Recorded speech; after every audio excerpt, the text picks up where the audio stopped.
Selamat datang di Beetle Channel, semoga kita bahagia. Jangan lupa subscribe, like, komen dan share agar channel ini semakin berkembang. Terima kasih. Bab 1538. Terus terang, lamaran Henry memang menggiurkan. Jasper melirik Tuan Muda Lau dan berkata dengan belak-belakan, "Cencang saja dia dan berikan dia ke anjing, oke?"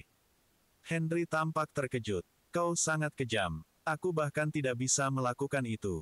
"Berhentilah omong kosong." Jasper melambaikan tangannya dan berkata, "Pada saat ini, siapapun diizinkan untuk mengacau kecuali Dean. Ini karena kita tidak tahu apa yang ingin dia lakukan.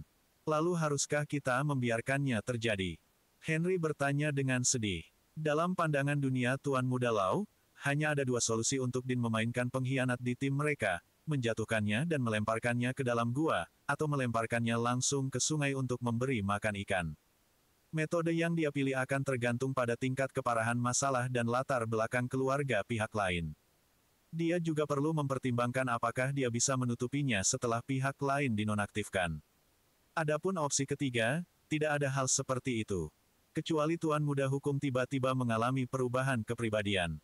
Apalagi, kami akan memperingatkannya apapun yang kami lakukan. Setelah Jasper mengatakan itu, dia melihat Henry kecewa.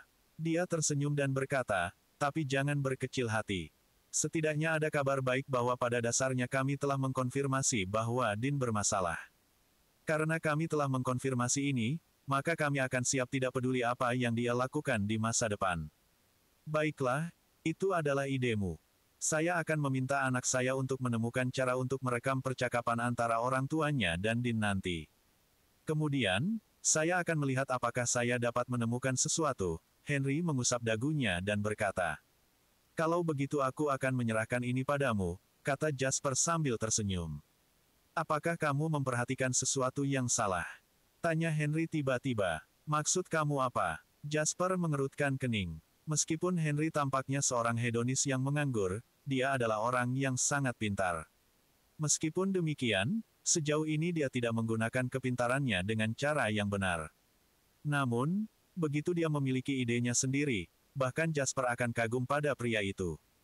Pemikirannya sangat unik sehingga dia bahkan bisa terinspirasi olehnya. "Apakah kamu tidak merasa bahwa Harbor City terlalu sepi?" Henry merendahkan suaranya dan berkata dengan misterius. "Maksudmu, Fabian?" Jasper mengangkat alisnya dan berkata tiba-tiba. Henry bertepuk tangan dan berkata, "Itu benar. Kami tahu karakter bajingan itu terlalu baik. Pikirkan tentang itu, dia telah bekerja sangat keras untuk mendorongmu ke situasi saat ini. Dia adalah tipe orang yang membunuh orang dan masih harus menikam mereka 2 kali lagi untuk memastikan bahwa dia menyingkirkan masalah secara permanen.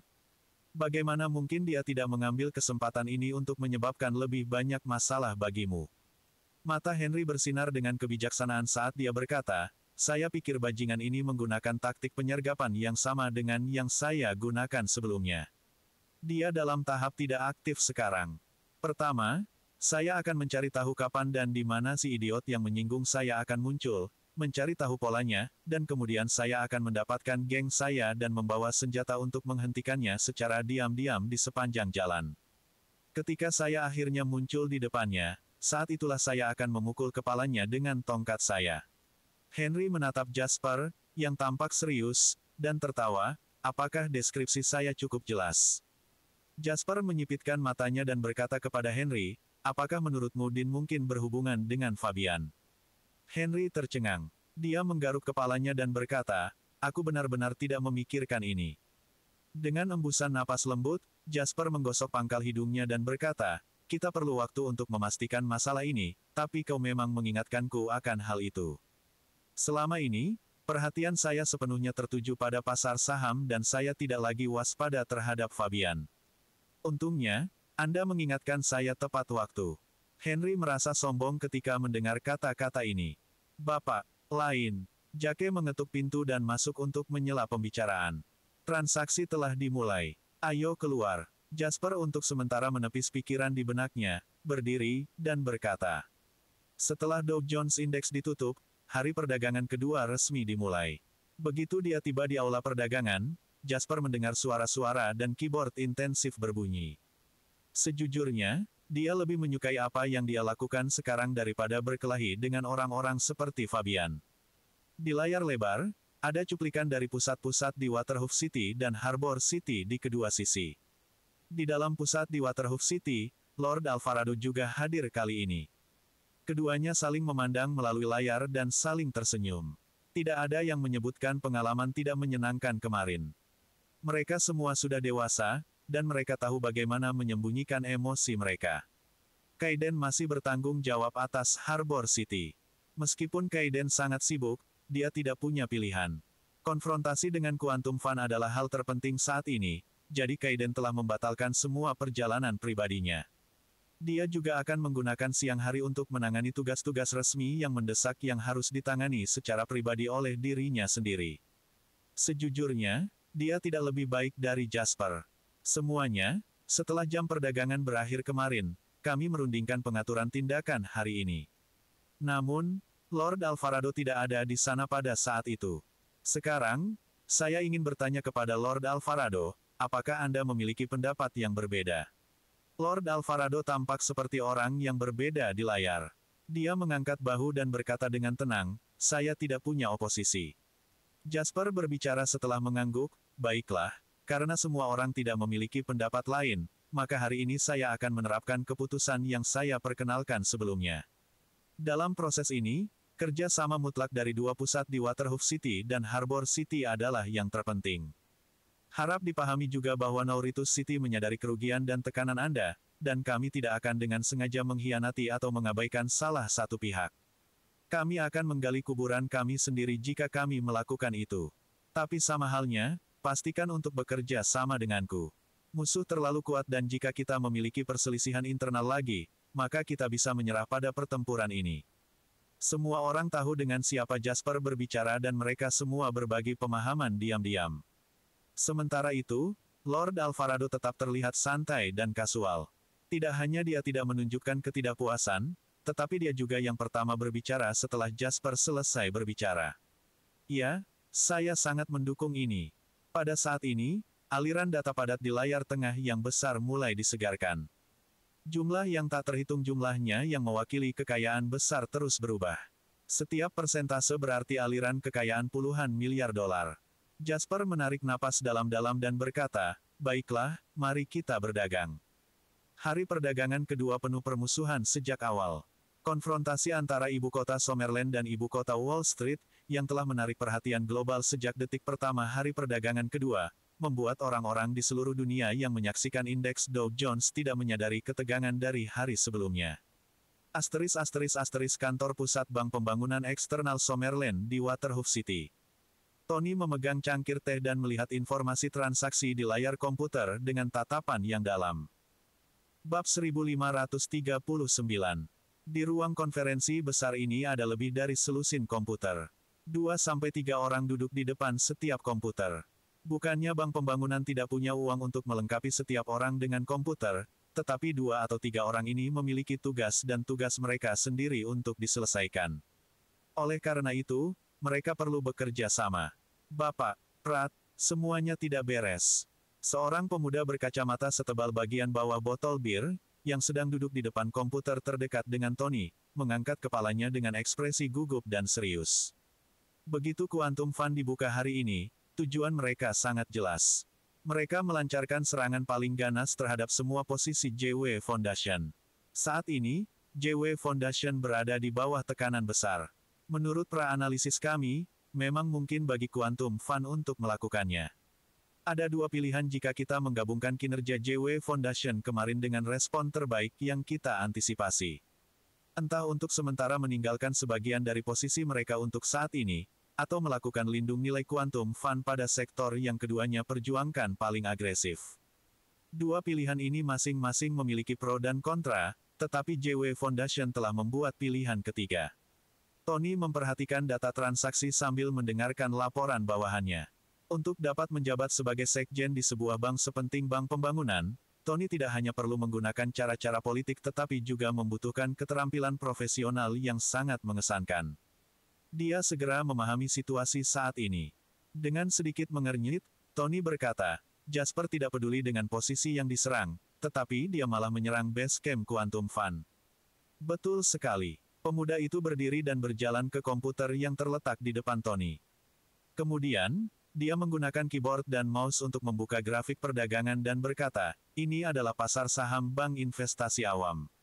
Bank Investasi Awam tidak hanya menempatkan investasi terbesar di Quantum Funds di antara semua kapitalis Wall Street saat ini, tetapi juga salah satu pemegang saham terbesar Quantum Fund. Dari perspektif ini, jika Jasper melancarkan serangan balasan terhadap awam, itu bisa dimaafkan. Alis Tony berkerut semakin kencang. Kemudian, pemuda itu berkata, masalahnya adalah bank investasi awam terlalu besar. Prinsipal dan leverage keuangan Jasper saat ini hampir tidak mencapai level 100 miliar dolar AS. Dia bisa mencoba mengganggu awam besar keseimbangan, tetapi tidak mungkin dia tidak memikirkan konsekuensi dari membuat awam benar-benar marah. Pemuda itu mengangguk, mendorong kacamatanya, dan dengan tenang menganalisis, dalam situasi saat ini, semua ibu kota Wall Street terintegrasi. Bahkan Colossal Investments, yang memiliki hubungan terbaik dengan Jasper, tidak memilih untuk berpihak pada Jasper. Dapat dilihat bahwa serangan Jasper terhadap bank investasi awam kemungkinan akan dianggap oleh seluruh ibu kota Wall Street sebagai provokasi untuk perang skala penuh. Mereka tidak punya alasan untuk tidak melawan. Bajingan itu. Wajah percaya diri Jasper muncul di benak Tony. Dia mengerutkan kening, apa yang dia coba lakukan. Pria muda itu ragu-ragu sejenak dan menyarankan, Tuan Pratt, apakah kamu ingin mengingatkan Jasper? Tony meliriknya dan berkata, ingatkan dia. Dalam kapasitas dan posisi apa Anda ingin melakukan itu? Bukannya Anda tidak tahu bahwa kami mewakili pemerintah. Pada saat kritis ini, kita harus menyadari segalanya, tetapi kita tidak bisa bertindak sendiri. Mata yang tak terhitung jumlahnya mengawasi kita di sisi lain Pasifik. Pria muda itu buru-buru menjawab, saya tidak memikirkannya. Mengangkat tangannya dan meletakkan cangkir teh hangat di atas meja, Tony berkata, Parker, sudah berapa tahun kamu bekerja di SBS Bank? 4 tahun, Pak, jawab Parker. Iya, 4 tahun tidak terlalu singkat. Tony melanjutkan dengan penuh arti, saya ingat bahwa Anda juga datang ke markas saat Anda memanjat anak tangga demi anak tangga dari bawah. Saat itu, saya pikir sayalah yang mengeluarkan laporan transfer dan peninjauan Anda. Saya ingat bahwa evaluasi Anda dari atasan menyatakan bahwa Anda sangat profesional di tempat kerja dan memiliki ideologi dan kesadaran yang baik. Dan sejak kamu datang ke markas, kamu tampil sangat baik. Sekarang, Anda adalah satu-satunya kepala departemen yang berusia di bawah 35 tahun. Old Frank dari Komisi Pengatur Sekuritas meminta saya beberapa kali, tetapi saya selalu menolak. Dengan kemampuan Anda dapat bekerja keras selama 2 tahun lagi, dan kemudian didelegasikan untuk menjadi setidaknya presiden bank regional. Parker buru-buru tersenyum dan berkata, Tuan, inilah yang diharapkan untuk saya lakukan. Terima kasih atas bimbingannya. Aku tidak banyak membimbingmu. Anda memiliki kemampuan itu, jadi tidak ada yang bisa menghentikan Anda untuk membuat kemajuan. Tony tersenyum. Dia menatap Parker tiba-tiba dan berkata, nama keluargamu adalah Alvarado. Saya ingat kampung halaman Anda di barat laut, tetapi nenek moyang Anda berasal dari selatan. Bruce Alvarado adalah ayahmu, kan? Parker Alvarado tersenyum kaku. Dia adalah seorang Alvarado. Dia juga saudara laki-laki Lord Alvarado. 40. Namun, jalan yang dia ambil membuatnya ditakdirkan untuk tidak dapat mengambil alih keluarga Alvarado yang menghargai individu yang rendah hati. Namun, ini tidak menghentikannya untuk bekerja keras untuk keluarga.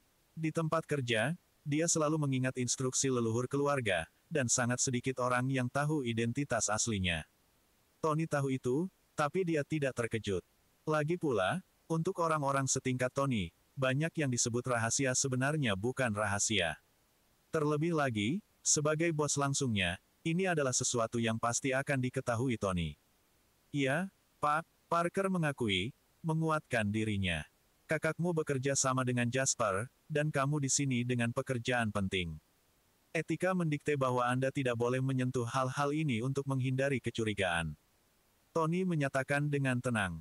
Ketika dia melihat bahwa Parker ingin menjelaskan, dia melambaikan tangannya untuk menghentikannya dan melanjutkan, tidak perlu dikatakan, meskipun ada banyak kepentingan yang terlibat, kalian bersaudara memiliki latar belakang yang sangat istimewa, dan aturan umum tidak berlaku untuk kalian. Keluarga Alvarado tidak akan mengambil keuntungan dari hal kecil ini untuk mendapatkan keuntungan apapun. Setelah dia mengatakan itu, ekspresi Tony menjadi serius. Tapi kamu harus ingat apa sifat dari masalah ini sekarang. Selain fakta bahwa saya harus melapor kepada presiden setiap hari, ada banyak departemen dan orang yang memperhatikan kami bahkan di Swallow Capital, tepat di bawah kaki Kaisar Sommer. Kamu berasal dari keluarga bergengsi, dan kamu memiliki identitas yang sensitif secara inheren, jadi ketika kamu melakukan sesuatu, kamu juga harus mengingat tugasmu. Apakah kamu menghubungi saudaramu kemarin? Kata-kata Tony menyebabkan Parker berkeringat dingin. Sebelum Parker bisa berbicara, Tony berkata dengan acuh tak acuh, jangan berpikir bahwa tidak ada yang tahu apa yang kamu lakukan. Selain itu, jika Anda tidak ingin orang tahu, Anda seharusnya tidak melakukannya sejak awal. Jika saya tahu tentang ini, apakah menurut Anda orang-orang dari departemen di Swallow Capital yang secara khusus disewa untuk mengawasi anak-anak bangsawan tidak akan menyadarinya? Aku tidak punya motif tersembunyi lain untuk memberitahumu ini. Saya juga optimis dengan kemampuan Anda dan tidak tega melihat Anda salah jalan, makanya saya ingatkan. Lebih penting lagi, kamu tidak mengatakan apapun kepada saudaramu yang seharusnya tidak kamu lakukan, jadi kamu harus bersikap sendiri, mengerti? Bersambung, terima kasih telah menyaksikan dan mendukung channel ini.